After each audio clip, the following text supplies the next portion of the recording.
Dr. Bowling is joining us now from Mercy with some information on COVID and vitamin D deficiency. And we're wondering, Dr. Bowling, is this sort of the chicken and the egg here? What comes first?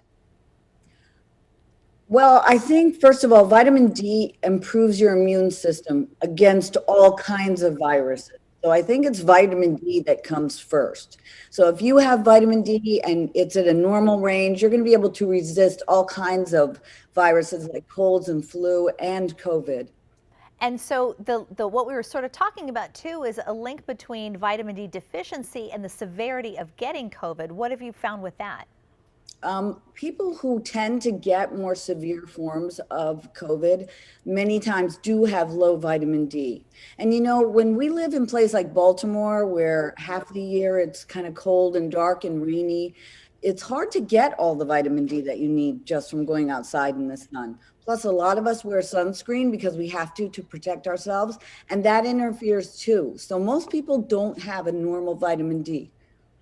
And in a year when there's been a pandemic, so many people have stayed inside, which has had to have created some issues as well. Sure, right on top of all that, you have not going out very much. Sure. So what other issues can happen when you have a vitamin D deficiency? So if you have a vitamin D deficiency, there's all kinds of things that vitamin D can help you with. As women, we are at risk for osteoporosis later on in life. And a normal vitamin D helps us absorb calcium, pushes that calcium into our bones, so we're less likely to have osteoporosis. It can help with memory loss in middle age, which is really the only thing I ever need to tell my patients, and they're all like, I'll take it. Oh, yeah, absolutely. Are you kidding? And look, I know you're a medical doctor, but usually medical doctors also serve in many ways as therapists because you're sort of the first point of contact for a lot of people. Have you noticed that vitamin D has any effect on mental health?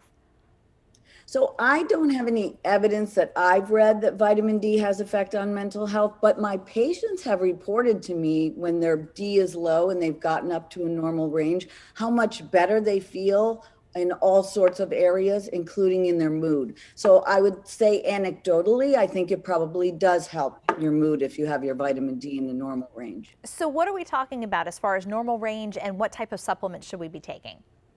So a normal range at my lab, every lab has different ranges, is between 30 and 100. And I like to keep my patients in a low normal range, so somewhere between 30 and 60. And I find that for my patients here in Baltimore, they need to take about 2,000 international units a day in order to maintain that low normal all year long.